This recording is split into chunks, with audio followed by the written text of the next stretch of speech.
सुमित, अगर आपने रिटेल के संदर्भ में कुछ और निकाला तो बताइए, फिर उसके बाद मैं विकास जी से उस पर एक राय लूं। देखिए नीरज जी, जो रिटेल का आंकड़ा है उसमें अनुमान बाजार में पहले ही लग रहा था कि रिटेल के रेवेन्यूज़ के फिगर थोड़े नीचे की साइड आएंगे, और वो नीचे की साइड आते हुए दिखाई पड़े हैं। लॉकडाउन का जो इम्पैक्ट है वो तो ज़रूर रेवेन्यूज़ के अंदर दिखना था और दिखा भी है। एक बहुत इंटरेस्टिंग चीज़ ये है कि अगर आप रिटेल का एडिशन देखेंगे तो एरिया ऑपरेशंस जो है वो करीब 28.7 मिलियन स्क्वायर फीट के आसपास आया, जो कि 26.3 से बढ़ा है सीक्वेंशली, और पिछले साल करीब 22 से, यानी कि एडिशन अभी भी जारी है। थोड़ा सा इम्पैक्ट रेवेन्यूज़ पे ज़रूर आया है, लेकिन इबिटा फ्रंट पर और फुटफॉल फ्रंट पर वहाँ पर ये आंकड़ा ज़्यादा अच्छा आता हुआ दिखाई पड़ा है। एक इंटरेस्टिंग चीज़ मैंने जियो में भी ऑब्जर्व किया है, जियो के नंबर्स में अगर आप देखेंगे तो इनका मुनाफा अनुमान से फार बेटर आता हुआ दिखाई पड़ा है। ARPU in line with estimate है कि लोअर एंड 132 था, हायर एंड 135 के आसपास था, लेकिन रेवेन्यूज थोड़ा सा मिस हुए हैं। उसकी वजह हो सकती है कि इनका हायर मार्जिन या प्रोडक्ट मिक्स जो है वो थोड़ा बेटर साइड पर है मार्जिन वाला, जिसकी वजह से इनका मुनाफा जो है थोड़ा बेटर आया है जियो में इन कंपैरिजन टू जो अनुमान लगाया जा रहा था। इसीलिए मुनाफा बेहतर है, मार्जिन बेहतर है, और आरपूस जो है वो इन लाइन के आसपास है। जियो में ये ज़्यादा बेटर साइड आया, और रिटेल के लिए नया मार्जिन एक्सपेंशन और नया स्टोर एडिशन ये काफ़ी क्रूशल माना जा रहा है। जी अच्छा, इसी रिटेल में मैं 2 पॉइंट्स और रख दूं, उसके बाद विकास जी आप अपनी राय दीजिएगा। रिटेल का जो रेवेन्यू है 38,211 करोड़ है, पिछले साल की इसी तिमाही में वो 36,000 करोड़ था, यहाँ पे इंक्रीमेंट है। एबिट लेवल पे 2556 करोड़ आया, जो 1923 करोड़ था YOY, और मार्जिन जो सबसे इंपॉर्टेंट मुझे लगा वो 7% की रखी इन्होंने, पहले जो है 5.2% थी। इस चैलेंजिंग टाइम में अगर रिटेल में मार्जिन आपका इंप्रूव हो रहा है तो ये अपने आप में बहुत ही सिग्निफिकेंट बात है। और जैसा कि सुमित बता रहे हैं कि एरिया ऑफ ऑपरेशन बढ़ा, यानी एडिशंस हुए हैं आउटलेट्स में, और आजियो के जरिए जो ऑनलाइन ये करते हैं उसमें बहुत ज़बरदस्त ग्रोथ है। तो ये रिटेल का जो बिजनेस है एक्चुअली जो सबसे बड़ा बिजनेस इनका है। इस पूरी बैलेंस शीट में अगर आप देखेंगे तो तकरीबन 2.25 लाख करोड़ का रेवेन्यू तो खाली यहीं से आता है। ये अपने आप में बहुत बड़ा प्ले हो रहा है। तो इस पर आपकी क्या राय है रिटेल वाले पे? बिल्कुल नीरज जी, मैं आप सभी को सुन रहा था, तो मोर और लेस सभी पॉइंट्स आप लोगों ने ऑलरेडी कवर कर लिए हैं। जहां तक रिटेल का सवाल है, एक बहुत ही इंपॉर्टेंट बिजनेस है रिलायंस के लिए, और रिलायंस के जो दोनों कंज्यूमर वाले बिजनेस है, रिलायंस रिटेल और रिलायंस जियो, दोनों ही अच्छा कर रहे हैं। और ये जो पिछले क्वार्टर के नतीजे, इसमें चूंकि लॉकडाउन सिर्फ 22 मार्च को एप्लीकेबल हुआ था तो ज्यादा फर्क नहीं पड़ा, बट मुझे लगता है करंट क्वार्टर में रिटेल को जरूर थोड़ा नुकसान होगा, काफी नुकसान होना चाहिए, बिकॉज एसेंशियल गुड्स के अलावा बाकी सब रिटेल स्टोर्स बंद है। बट इवन अदरवाइज रिटेल एक बहुत ही अच्छा बिजनेस है रिलायंस का। और जिस तरह से ये फेसबुक और रिलायंस के बीच में डील हुई है, मुझे लगता है ये जो व्हाट्सएप के जरिए जियो मार्ट का भी जो प्लेटफॉर्म रहेगा, तो सबका बहुत बड़ा फायदा रिलायंस रिटेल को आने वाले क्वार्टर्स, आने वाले सालों में जब चीजें नॉर्मल हो जाएगी तो बिल्कुल देखने को मिलेगा। तो I am extremely bullish on Reliance Retail as well as Reliance Jio. और मुझे लगता है जो कदम आज मैनेजमेंट ने उठाए हैं, चाहे वो राइट्स इशू के जरिए 53,000 करोड़ जुटाना है, या फिर फेसबुक के साथ जो डील करी है, मुझे लगता है जो भी पॉइंटर्स है वो बिल्कुल डेट कम करने की ओर है, जो कि एक सिर्फ चिंता का विषय रिलायंस के साथ वही है। और मुझे लगता है ये जैसे उन्होंने मुकेश अंबानी जी ने पिछले एजीएम में कहा था भाई 2021 कर्ज मुक्त कर देंगे, तो उसी राह पे चल रहे हैं, और उसका एक डेफिनेटली बहुत ही पॉजिटिव इम्पैक्ट रिलायंस के स्टॉक में over medium to long term बिल्कुल देखने को मिलेगा। मीडियम टू लॉन्ग टर्म देखने को मिलेगा। शैली, मैं आपके साथ पास आ रहा हूं कुछ पॉइंट्स रखते हुए।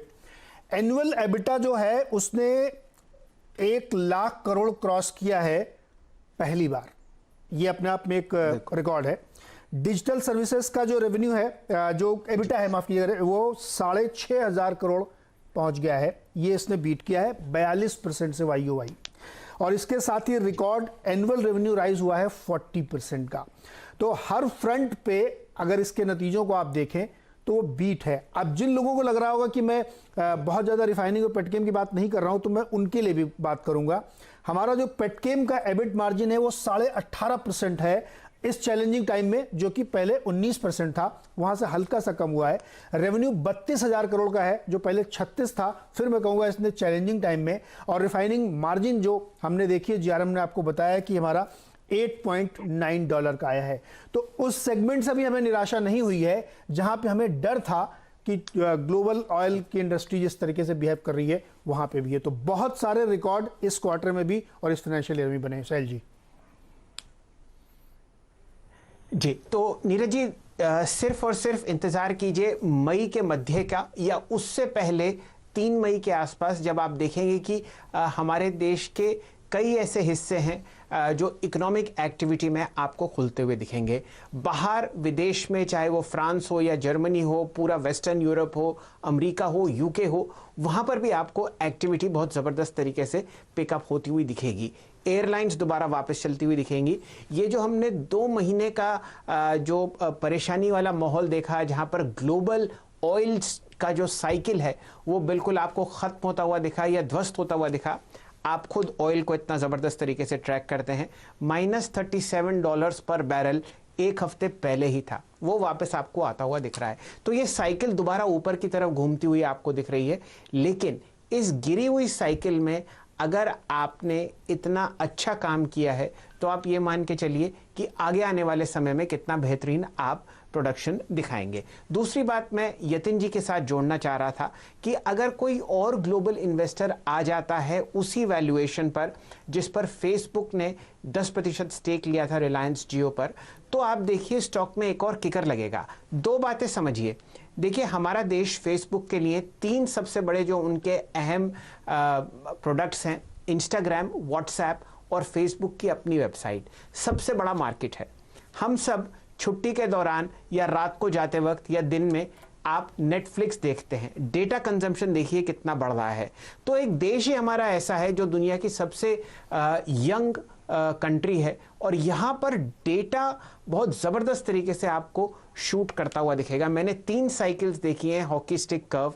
सबसे पहले सॉफ्टवेयर सर्विसेज का ग्रोथ, फिर फिजिकल वॉइस टेलीकॉम का ग्रोथ और तीसरा डेटा यूसेज।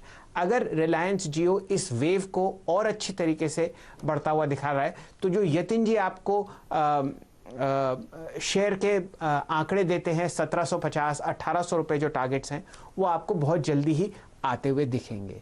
इसलिए नीरज जी सिर्फ और सिर्फ रिलायंस जियो के बिजनेस पर ध्यान दीजिए। यही वो हीरा है जो आपको और बड़ा होता हुआ दिखेगा आगे आने वाले 1 आध साल में।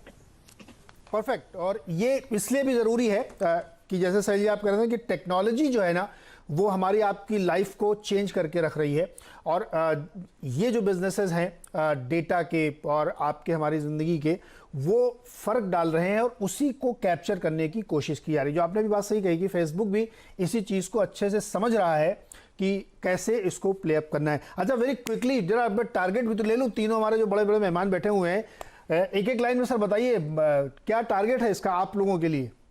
पहले मयूरेश जी आप फटाफट। So Neeraj ji, data is the new oil, perfect का आपने और शैल जी ने। तो यहाँ से आई थिंक अच्छी बढ़त आनी चाहिए। एक 15 से 20% की अपसाइड रिलायंस बिल्कुल दिखा सकता है अगले 1 से 1.5 वर्ष में। सेठी जी आपका टारगेट। नीरज जी, मैं इस स्टॉक पे बहुत ही निचले लेवल से बुलिश रहा हूँ। मुझे लगता है ये सब डेवलपमेंट के बाद आने वाले 1 साल के अंदर we could see levels of 2000 rupees on the stock. 2000 का। और गौरांग सर आपका। तो मैं मयूरेश की बात से थोड़ा विपरीत सोच रखूंगा। Data is the new gold और लक्ष्य होगा करीबन 1850।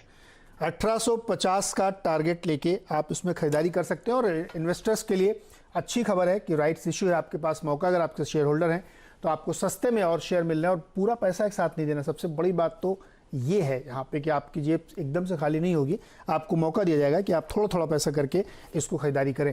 तो इस पेशकश में फिलहाल इतना ही। समराइज कर देता हूँ आपके लिए एक लाइन में। रिलायंस इंडस्ट्रीज ने एक बार फिर से सरप्राइज करते हुए शानदार नतीजे पेश किए, चाहे वो रिटेल का सेगमेंट हो, चाहे वो जियो का सेगमेंट हो, इवन चाहे वो पेटकेम का बिजनेस हो। आप डिटेल में देखेंगे तो नतीजों ने एक बार फिर से चौंकाया है। और रिटेल इन्वेस्टर के लिए बहुत अच्छी खबर है, राइट्स इशू आया है, 15 पर 1 मिलेगा, 1257 का प्राइस है और आपको एक साथ पूरा पैसा नहीं देना है और इस साल डिविडेंड भी आपको मिला है।